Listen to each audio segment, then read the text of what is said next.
Hello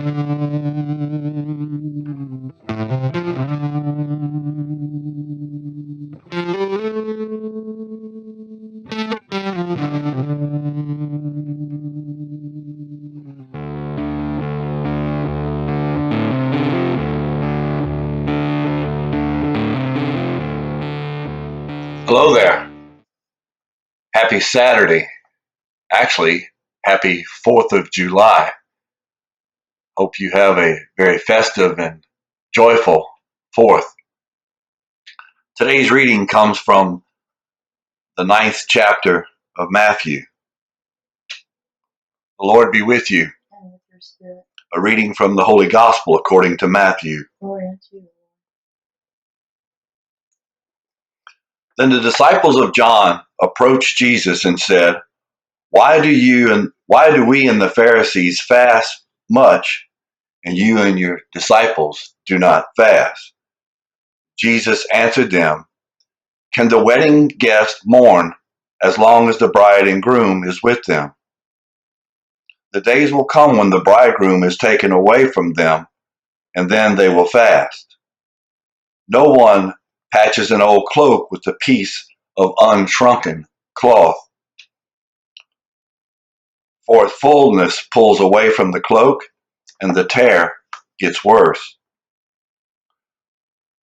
People do not put new wine into wineskins, otherwise the skins burst and the wine spills out, and the skins are ruined. Rather, they pour new wine into fresh wineskins, and both are preserved. The Gospel of the Lord. Praise to you, Lord Jesus Christ. Have you ever planned a wedding? You know, all the details like what church you're going to get married in, what color the bridesmaids' dresses would be, and will the tuxedos match? Where's the reception going to be held, and what kind of food is going to be served? Those were all the questions that we had when our daughter was getting married. I was lucky enough that one of the members of my Lions Club, his wife, used to coordinate weddings. So she offered her services.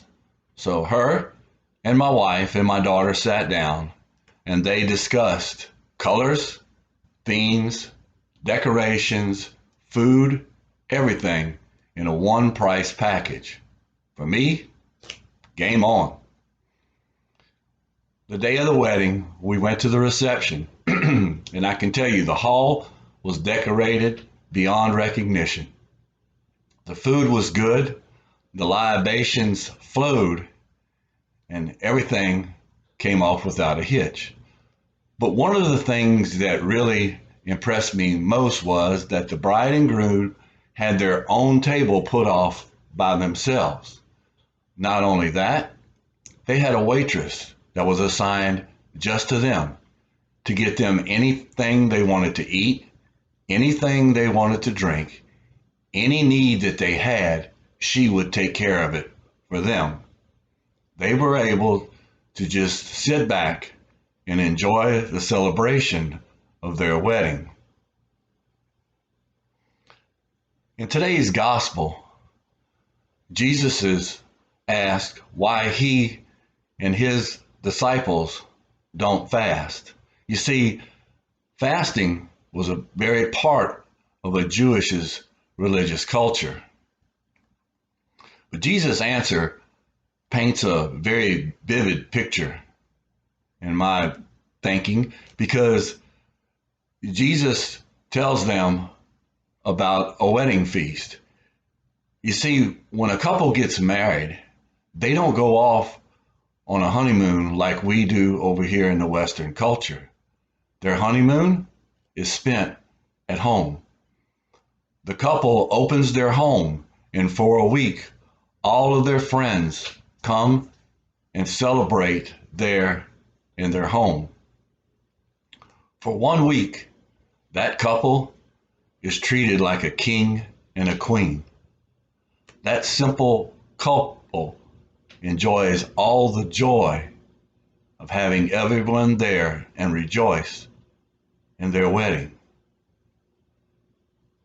Jesus announces that he's the bridegroom, and his disciples, they're his guests. So how can they fast while he's still with them? But I think there's another thing here that says in this gospel today. Jesus also tells us you will experience sorrow. For John the Baptist's disciples, those that asked Jesus the question, they're already experiencing sorrow. John has already been arrested. But for Jesus' disciples, the sorrow is yet to come. Jesus knew his pathway. He knew his path would be the cross, and he never swerved a step.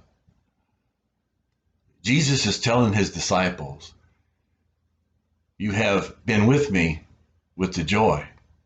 Can you also accept the cross that I am about to partake? For the reception that night during the father and daughter dance, my daughter looked at me with a beaming smile and she says, Dad, it's like a dream.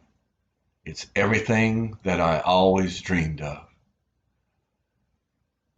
It was a very joyful night, and she had all of friends and family surrounding her and her husband to celebrate their marriage. Christ is calling each and every one of us to follow him, to rejoice in his joy. But we also remember that there will be sorrow that we may experience along the way. May we have the courage to pick up our cross and to follow Christ, that we too may one day experience the joy and the peace of his kingdom. Have a blessed and a safe 4th. God bless.